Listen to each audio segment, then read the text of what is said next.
Hi, I'm Chris Kepler, and welcome to Does This Happen to You? I'm an actor, voice actor, audiobook narrator, and writer.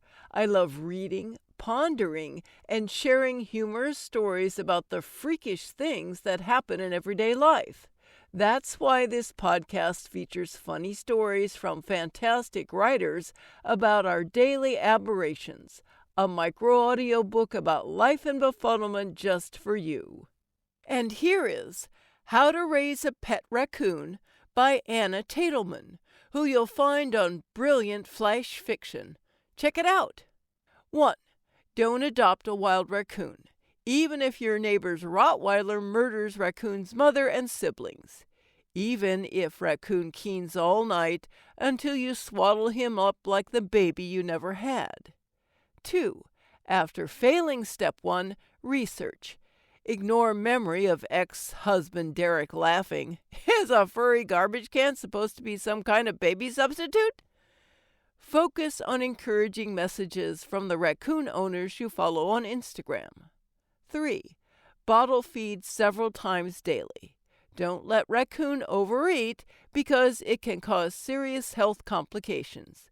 You, on the other hand, should feel free to eat as many peanut butter cookies as you want now that Derek can't lecture you about developing cottage cheese thighs. 4. After feedings, stimulate bladder. Yes, really.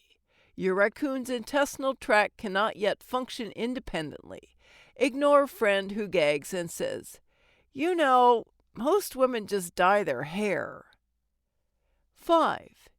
Keep your baby coon warm. Hold him against your body, wrapped in a blanket, as often as possible.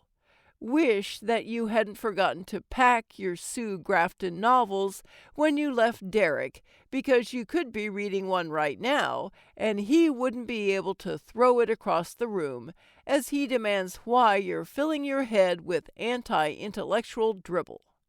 6. For the love of God, don't name your raccoon Bandit.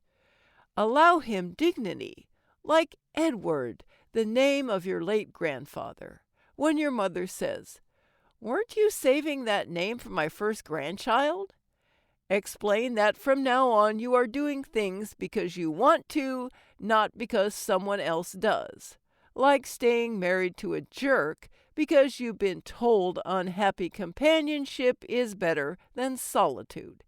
Or pretending to want a child when all you really want is an adorable raccoon. Don't try to explain how, despite your refusal to give your raccoon the shitty name of Bandit, you're also a fugitive from your life. 7. Wean raccoon at 7 weeks. Begin with moistened dog food, then round out diet with fruits and vegetables. Round out your own diet while you're at it. It's time to stop subsisting on cookies just because you can. Treat yourself and Edward to said cookies only on special occasions. 8. Devise daily enrichment activities for raccoon's mind and body. Feel proud of Edward's cleverness when he figures out how to zip open a lunchbox with a cookie inside, not to mention impressed at his dexterity. Don't let these observations spawn illegal ideas.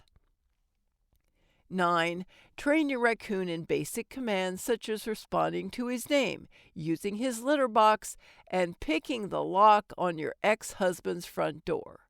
Forgive yourself when you neglect to train Edward in the art of not shredding Derek's sofa cushions or scratching his hardwood floors. 10. When raccoon is 16 weeks old, release back into wild. Don't sit down with Edward in lap, and L is for lawless in hand. Definitely don't revel in your shared victory with 2 peanut butter cookies.